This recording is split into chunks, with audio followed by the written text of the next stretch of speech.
গাজার উত্তরের সীমান্তে নেট জারিম করিডর খুলে দেওয়ার পর দ্বিতীয় দিনেও উপচে পড়া ভিড় দেখা যায় ফিলিস্তিনিদের। থাকার জন্য বাসস্থান না থাকলেও নিজেদের প্রিয় ভিটেটুকুতে ফিরে যাওয়ার আনন্দ ফুটে উঠেছে চোখে মুখে। গাজার কর্তৃপক্ষ জানায় সোমবার থেকে এ পর্যন্ত ৩ লাখেরও বেশি বাসিন্দা প্রবেশ করেছে উত্তরাঞ্চলে। এখন প্রশাসনের সবথেকে বড় চ্যালেঞ্জ প্রত্যাবর্তিত ফিলিস্তিনিদের মৌলিক চাহিদা পূরণ।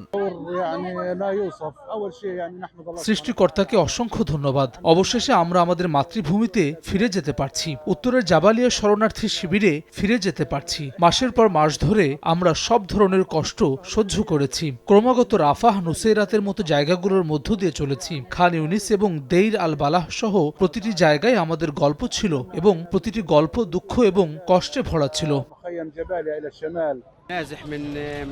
আমি আগে উত্তর থেকে দক্ষিণে পালিয়ে গিয়েছিলাম, এখন দক্ষিণ থেকে উত্তরে ফিরে আবার পালানোর মতোই মনে হচ্ছে। আমার বাড়ি ধ্বংস হয়ে গেছে, আত্মীয়দের বাড়িও পুরোপুরি ধ্বংস হয়ে গেছে। আমি একটি তাঁবু নিয়ে এসেছি দক্ষিণ থেকে উত্তরে আশ্রয় নেওয়ার জন্য, অন্য কোনো জায়গায় নেই। তাই আমি রাস্তার পাশে তাঁবু স্থাপন করি।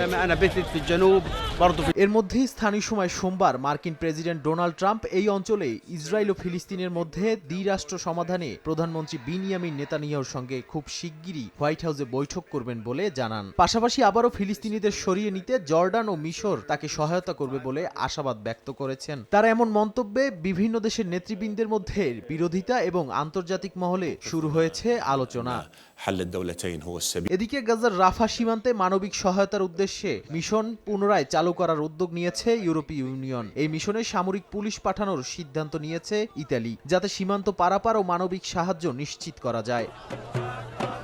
উত্তরের সীমান্তে ফিলিস্তিনিরা অবাধে প্রবেশ করতে পারলেও পশ্চিম তীর এবং গাজার বিভিন্ন এলাকায় ইসরায়েলি বাহিনীর হামলা এখনও অব্যাহত রয়েছে। ঘরবাড়ি ধ্বংসের পাশাপাশি অসংখ্য ফিলিস্তিনি নাগরিকের প্রাণহানির খবর পাওয়া গেছে। এ বিষয়ে জাতিসংঘের মানবাধিকার বিষয়ক বিশেষ প্রতিবেদক ফ্রান্সেসকা আলবানিস পশ্চিমা রাজনীতিকদের নীরবতার সমালোচনা করেছেন।